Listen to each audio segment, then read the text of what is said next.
James Joyce's Ulysses is one of the quintessential modernist novels. That being said, what it means for something to be modernist may be an obscure concept for many. So in order to explicate what modernism actually is, I'd like to look at the 17th episode of James Joyce's Ulysses in order to examine the style, the form, the content, the expression, in order to figure out what it means for characters and ideas to be modernist, in order to compare this book's outlook on the world compared to those of past literary styles, for example.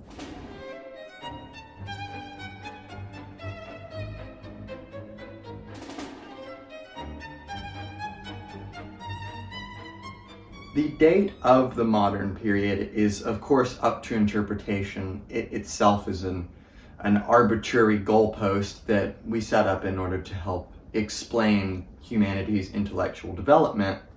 But the modernist period in literature can really be seen as the late 19th century and about the first half of the 20th century. After that halfway point of the 20th century, we reach the postmodernist period, which goes until today, and is of course largely a reaction against modernism. And modernism is framed particularly in the First and Second World Wars.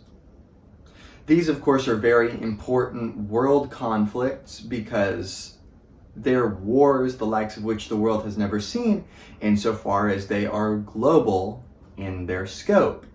They require pulling resources and troops, indeed, from, for example, colonies that never had to really be implicated to this extent in a European war, such as World War I. And as such, these wars had a dramatic effect on the livelihood of people all across the globe and really changed the perspectives of a lot of these people.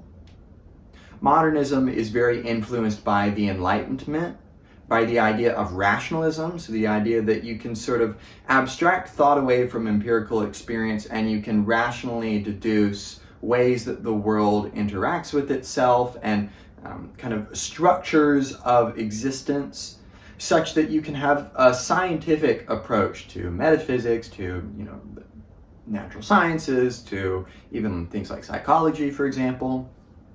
And as such, this leads, of course, to a very scientific outlook, which is epitomized by the main character of Ulysses, Leopold Bloom. Now, when I say scientific, I mean this in the sense of the German Wissenschaft. You may know this from, for example, Hegel's Wissenschaft der Logik, the science of logic, where Wissenschaft is not necessarily restricted to the natural sciences, but is the scientific approach in a more broader sense of a systematized approach to reach truth in some domain. This scientific approach can be seen in finance, in how you choose to, ensure certain foods get into your body, like ensuring your physical health. This can be an approach to exercise, to your job prospects. We have scientific approaches to all sorts of things nowadays. And of course, this becomes easy when we live in an information age, where information can sort of act as the catalyst for us to mull over things in a scientific way. So Leopold Bloom acts as a scientific investigator of the world. Leopold Bloom is constantly inventing, in a sense, because they're not always perfectly correct, which is true to life, scientific explanations of all sorts of phenomena. One that comes to my mind is, why do black clothes get hotter in the sun than white ones do? Because Bloom is going to a funeral today on June 16th, 1904, which is Bloomsday, the day on which Ulysses takes place. He's going to Patty Dignam's funeral, and as such, he has his black funeral clothes on. And Bloom frames the world and copes with the world in a very economic and scientific way. It's all about cost and benefit. For example, there's kind of a balance sheet of sorts in chapter 17 here, which really frames the modern outlook to life of the modern individual.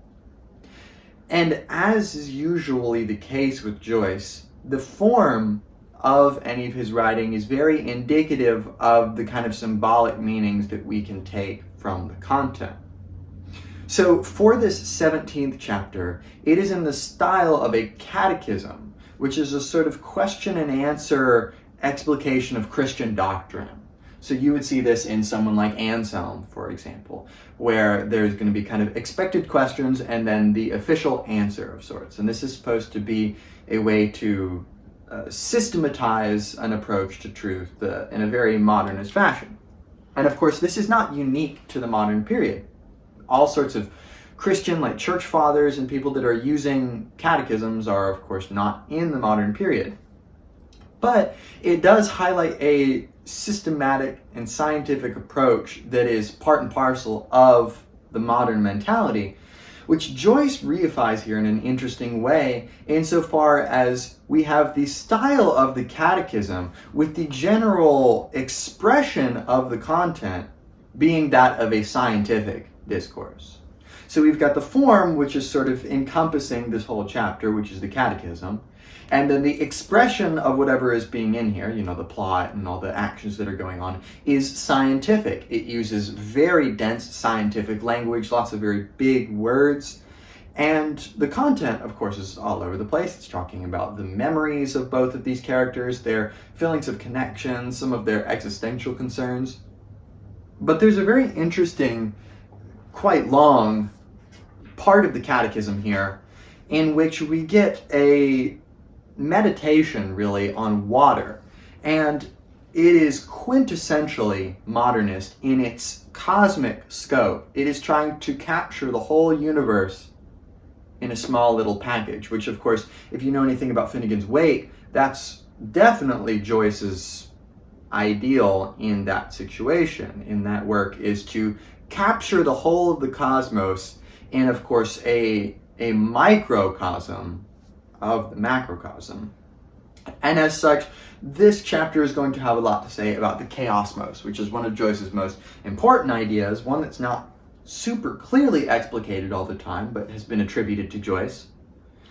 But the question says, what in water did Bloom, water lover, drawer of water, water carrier, returning to the range, admire? Its universality, its democratic equality and constancy to its nature and seeking its own level, its vastness in the ocean of Mercator's projection, its unplumbed profundity in the Sundom Trench of the Pacific, exceeding 8,000 fathoms, the restlessness of its waves and surface particles visiting in turn all points of its seaboard, the independence of its units, the variability of states of sea, its hydrostatic quiescence in calm, its hydrokinetic turgidity in neap and spring tides, its subsidence after devastation, its sterility in the circumpolar ice caps, Arctic and Antarctic, its climatic and commercial significance, its preponderance of 3-1 over the dry land of the globe, its indisputable hegemony extending in square leagues over all the region below the sub-equatorial Tropic of Capricorn,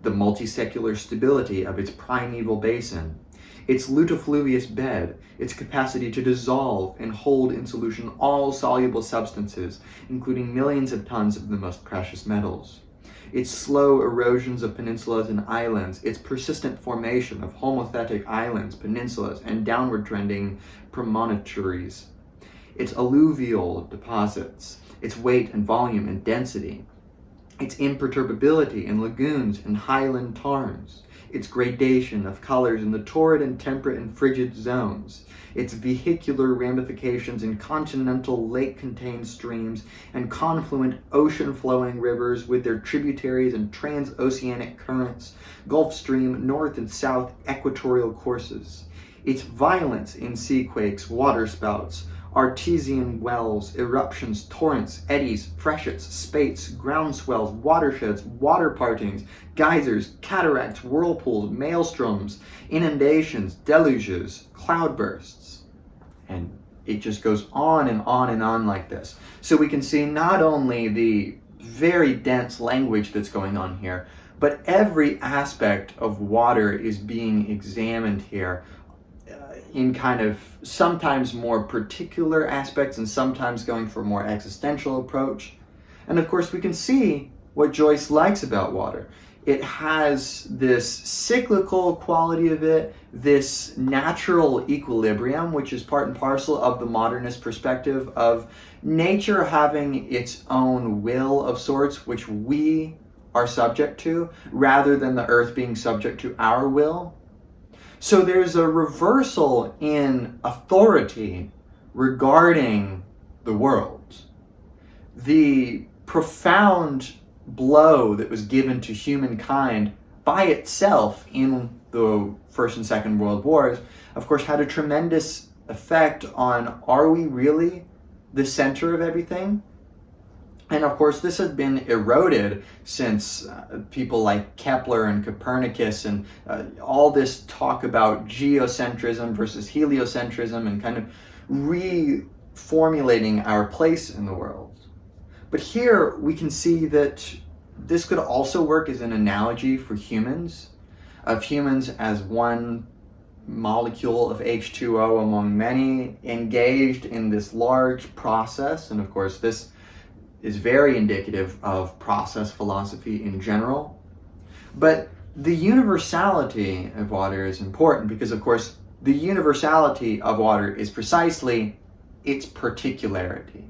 Its ability to take on innumerable, indeed probably infinite forms, its ability to rearrange itself and react to itself and react to other things, and indeed, as it says, kind of maintain things like solvents and whatnot.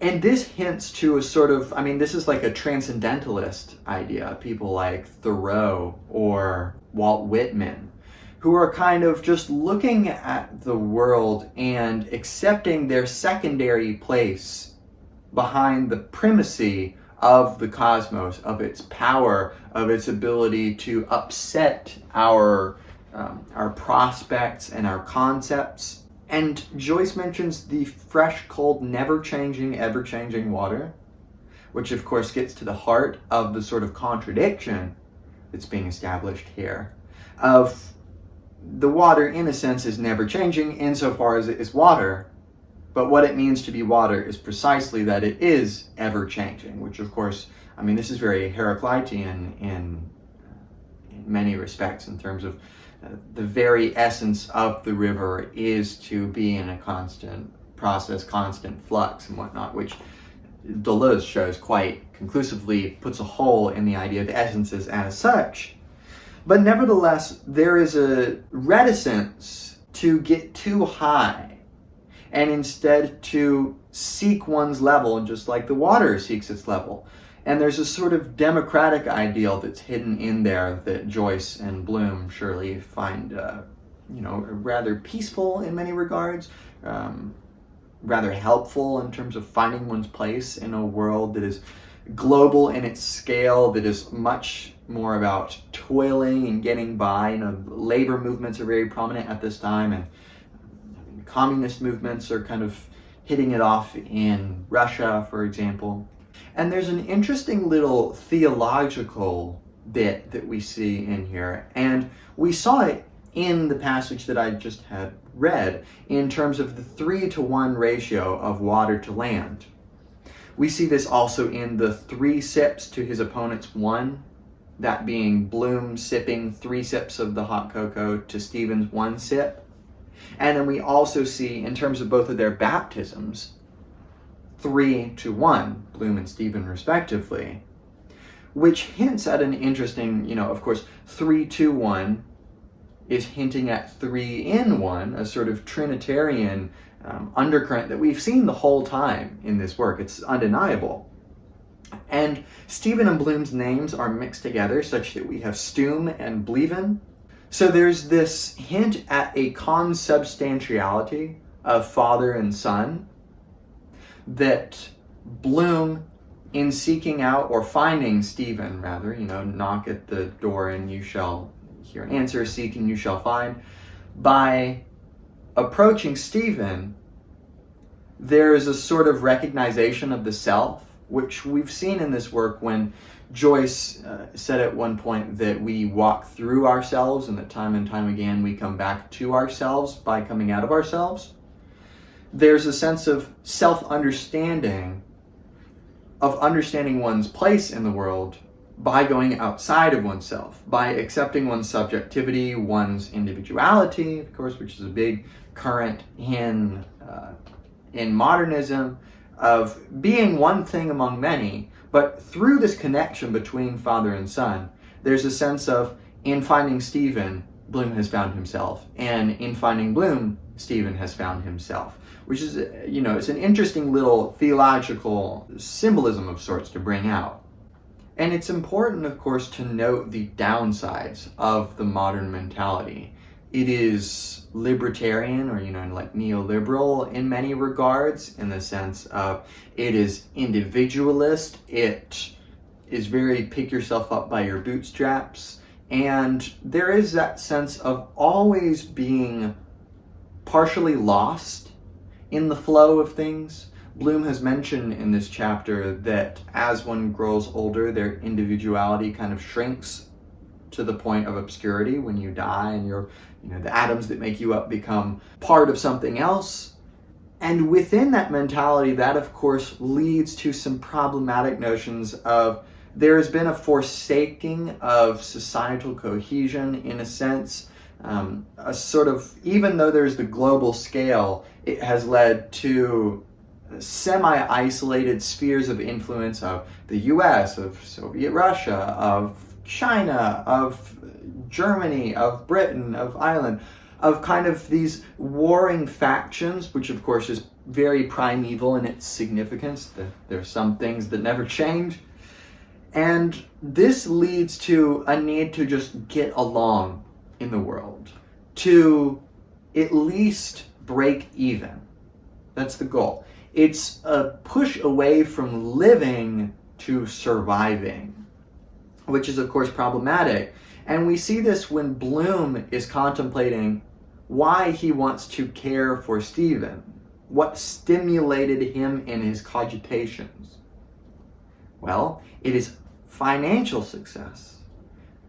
And it's the infinite possibilities hitherto unexplored of the modern art of advertisement, if condensed in trilateral monoideal symbols, vertically of maximum visibility, divined, horizontally of maximum legibility, deciphered, and of magnetizing efficacy to arrest involuntary attention, to interest, to convince, to decide. So there's this kind of mechanization of desire in the form of trying to get a profit out of something, trying to advertise, trying to manipulate each other's minds and whatnot, which of course is part and parcel of media today and things of the sort of. There's this mass of information which we've become aware of that exists in the universe itself, and as such there has to be some sort of coping process, some sort of compartmentalization which goes along with that and kind of helps one to be a wayfarer, indeed a wanderer, as Bloom definitely is, in this sea of indiscernibility, of sometimes inconsequentiality. Now, in order to further cement the idea of the chaosmos, we actually get a fairly clear explication of what it is, albeit not under that guise, on page 572 of the Gabler edition. He, that being Stephen, affirmed his, that being Bloom's, significance as a conscious, rational animal, proceeding syllogistically from the known to the unknown, and a conscious, rational reagent between a micro and a macrocosm, ineluctably constructed upon the incertitude of the void.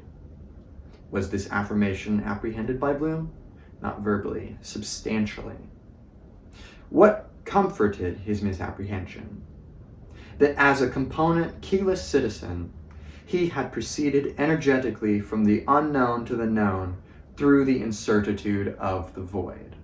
So there's this sense of needing to be a wayfarer in a void of incertitude, of, as I said before, inconsequentiality almost, a sort of, it's like in Ecclesiastes, the whole vanity of vanities, all is vanity. It's like, ultimately there is no objective purpose or meaning to any of our actions aside from those with which we imbue them. And as such, we have a very Nietzschean approach to the world, where there is some solace in the fact that one, as a wayfarer, as a free spirit, is able to face the chaosmos, is able to find some sort of equilibrium in the little things. And there's always a tenuous relationship in the modern period to grand narratives. We see a little bit more in the kind of first part of the 20th century modernist period. As the modernists are coming to a close, there's a sort of tenuous relationship. We've got people like Marx, for example, who are influencing a lot of political theory at this time, and indeed Bloom is pseudo-socialistic in his thinking in terms of there's this implicit idea of if people work, then they ought to be provided with the commodities that they may need and the sort of things that they need to get along in the world.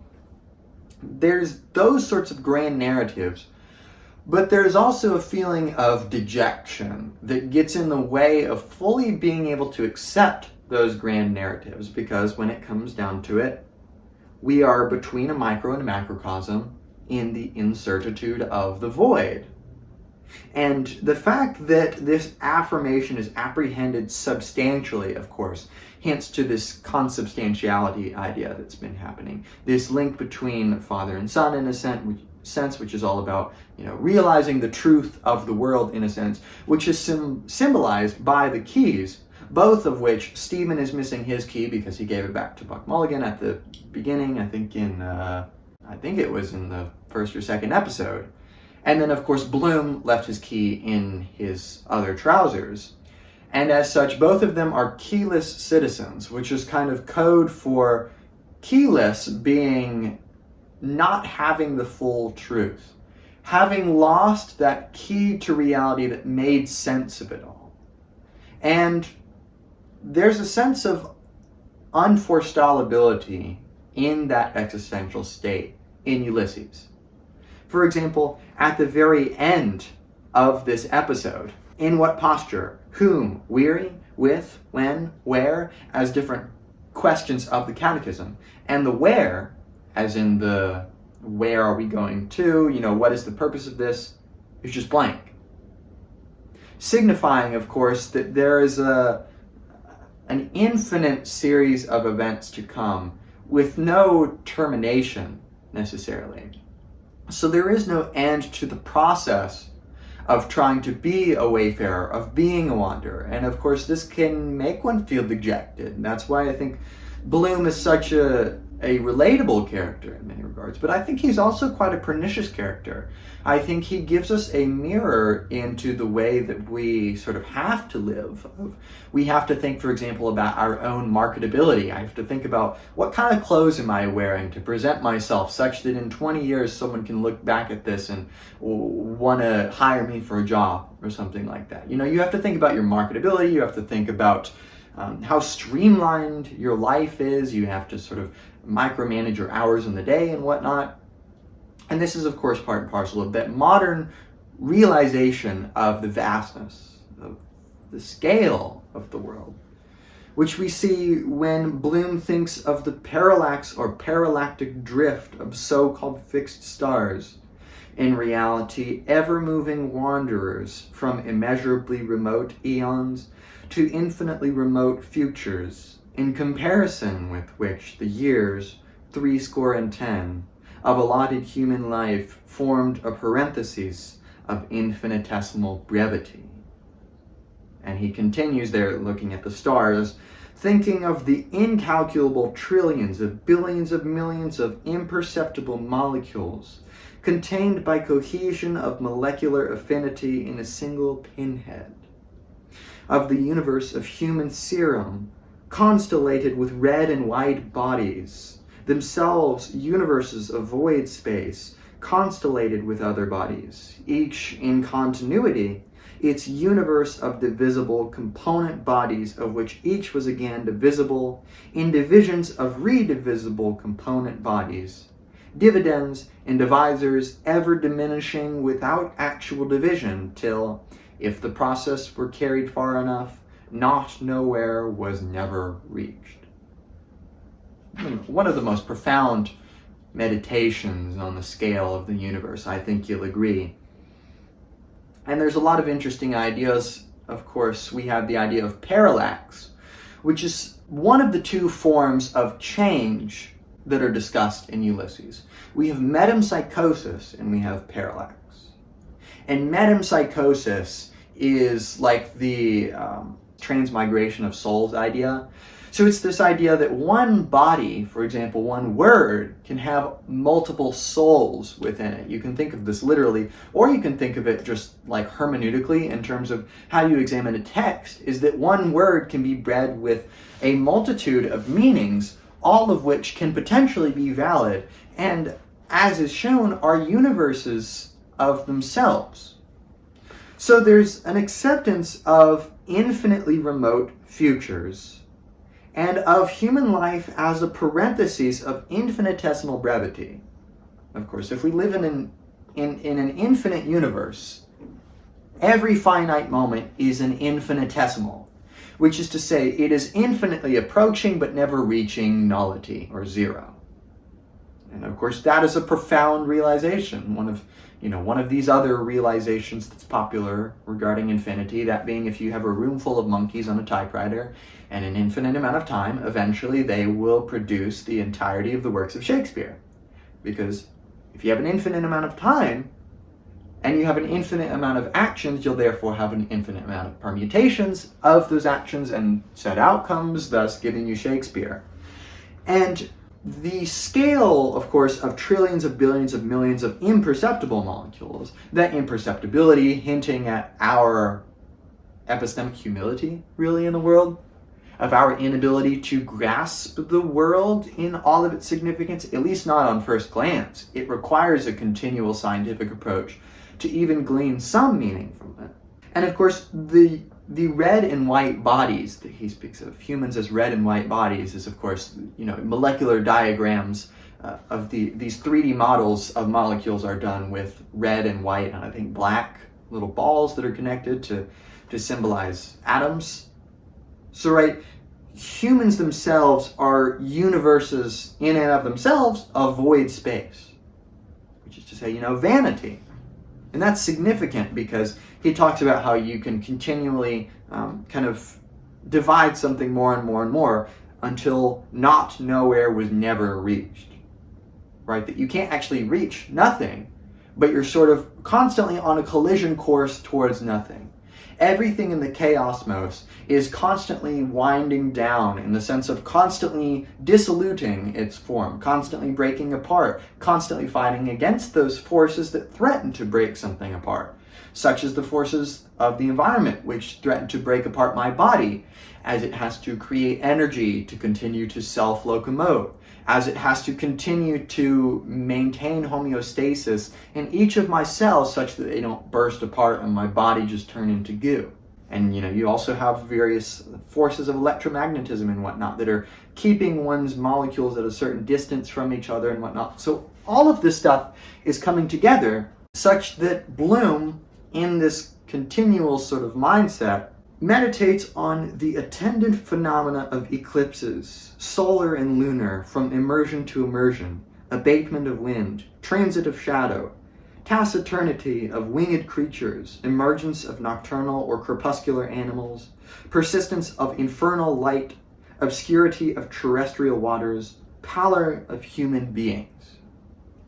Right, so we have a hierarchy of scale here, where we've got the universe with eclipses, with like solar and lunar eclipses, these massive bodies, and then we sort of go down the rungs of the ladder, ending in palette of human beings. And this is testifying to that reversal of scale I spoke of. We're going from macro to micro, where humans are at the bottom.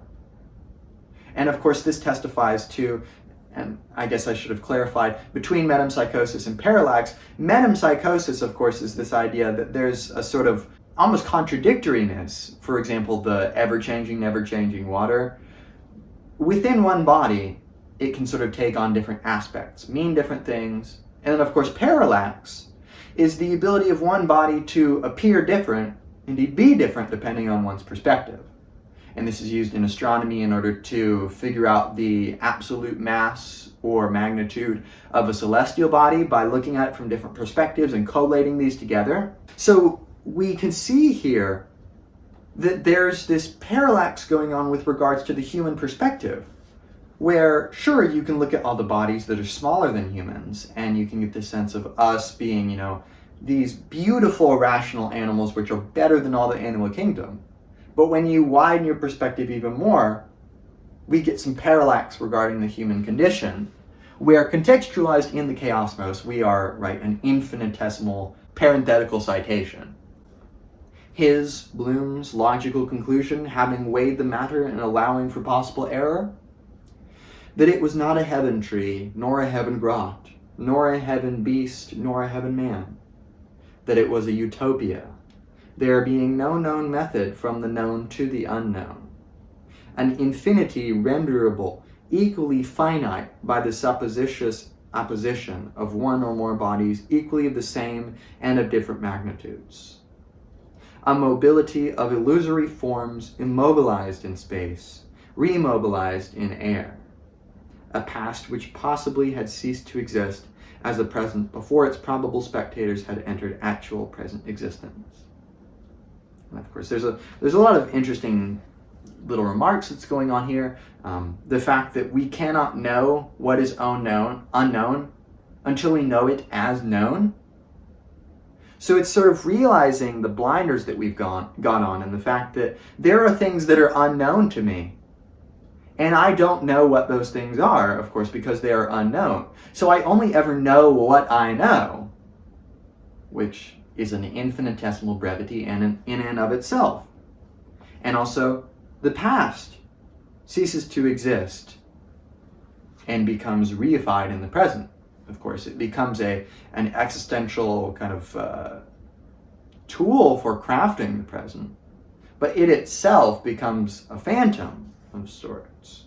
Now, specifically looking more at Bloom as the modernist individual, kind of reincarnated here and placed on the page, there's an obsession with creating a home. This is Bloomusalem in Circe.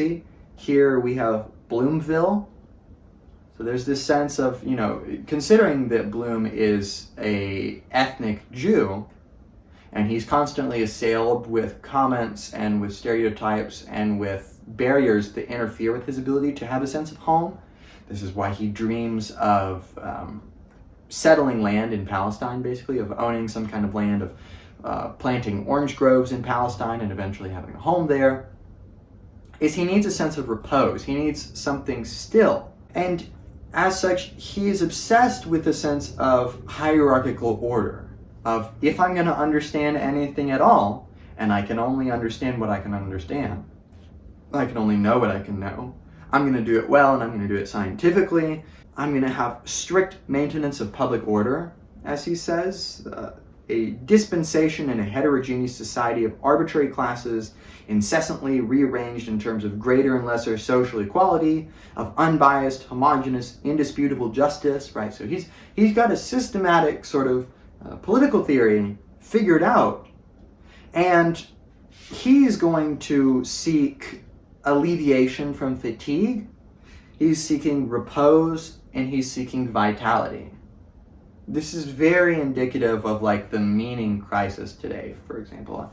I hate even using the term because I think it's sort of a pseudo problem that modern individuals have invented to make themselves feel special, as if we haven't always been struggling to find meaning in the world, albeit it's now just more overt. And I think that realization is worth the struggle. But Bloom is living through that struggle. He's trying to find repose in a universe that's not going to give it to him. And as a stylistic method, in order to sort of take the world, take the whole of the cosmos in its knowability and unknowability, and try to make it known in the form of a systematic approach to literature, Joyce uses the chaosmos pretty commonly. This is a literary method or device where you basically have a sentence, the first and the second half of which are opposites of each other. They are mirror images of each other, maybe slightly differently stated. For example, an old sand glass which rolled containing sand which rolled. Right? This is a popular thing in Genesis, by the way.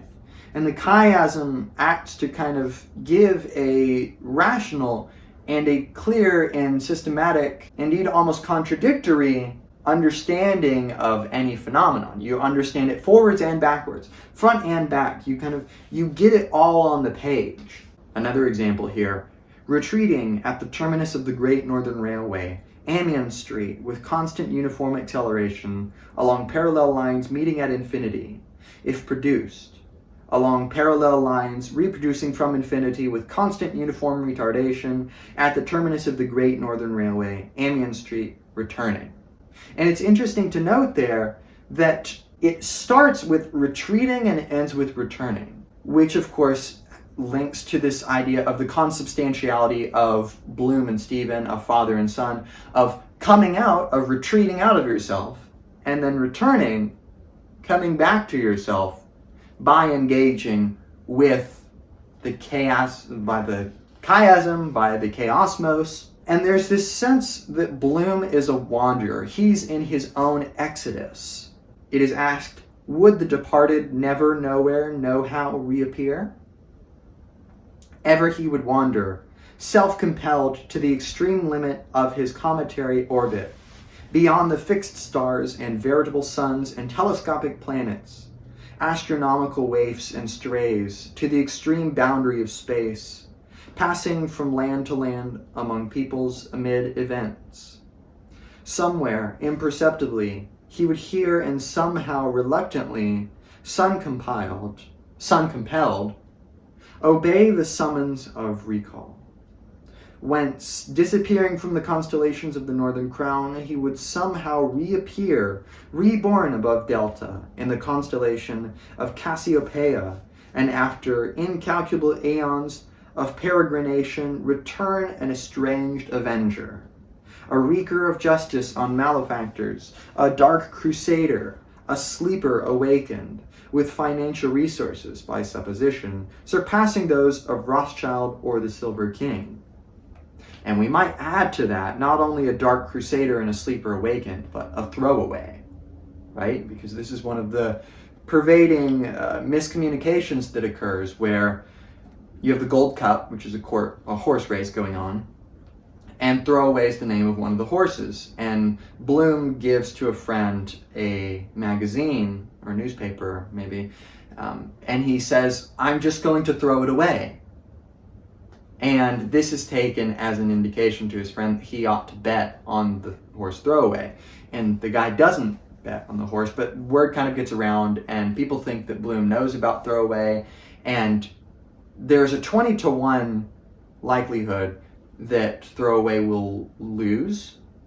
Basically, out of 20 tries, one of them, throwaway will win. So it's very unlikely that he will win. So throwaway, the horse itself, is a microcosm of the lost modern individual, of trying to find some repose, of trying to obey the summons of recall, right? Of trying to find your territory, your home, as a wanderer in this void. So you've got all beyond, the astronomical bodies of all kinds, beyond peoples, somewhere imperceptibly, right? This is not something you're necessarily going to be rationally able to apprehend. It's going to come as a sort of moment of realization. He would be sun-compelled. And of course, it's S-U-N compelled there. But we might think son as in the father and son, as in Stephen, as in compelled by Stephen, compelled by another fellow wanderer to obey the summons of recall. So he's going to reappear as a sort of reinvigorated individual. and try to find his way in the universe that is not really giving him any help. And thus we can see how Joyce is able to embody the struggle of the modern and maybe as well the postmodern person, trying to find one's way in this cosmic scale of the global world, of economies which are connected on a global scale, of being able to make phone calls across the globe, by being able to transmit information across the globe. All of this is the concern of Ulysses and how to be a wayfarer in such a situation. And I find it rather helpful and interesting to think about. And importantly, it caveats Bloom's character. I do not think we are supposed to love Bloom. It's often said that he's one of the most relatable characters in literature. I would agree with that. It's often said that Ulysses is a very funny book.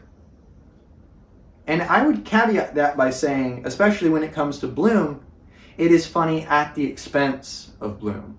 It's a sort of self-commentary, a self-criticism, a satirization of the modern world, which, when we see it in Bloom's character, we see that he is obsessed with profiting off of Stephen's artistic abilities. He sees Stephen as a person in part, but of course, like any modern individual, he's sort of a stop along the way of self-realization, and as such, everything becomes instrumentalized and put into step in a sort of, it's kind of a lopsided dance of sorts that complicates this pure idea of, just like Christian love for the sake of love. It's like, no, everything is kind of instrumentalized in the modern world. It's about profiting. It's about seeking self-repose. And as such, I think this is an important episode for understanding the idiosyncrasies of Bloom's character and potentially the downsides of the modern individual. So I hope that this has helped make sense of Ulysses a little bit, make sense of what modernism is. Check out any of my other lectures that I've done on postmodernist philosophy, German idealism, gender theory, other literature. Become a channel member for $5 a month and gain access to, among other things, a private philosophy Zoom, which you can tailor to your needs. Maybe you need help reading some passage or talking about some philosophy problem. I also have super thanks available if you just want to donate to the channel, because books are not cheap. That's it for this lecture, and I'll see you in another one.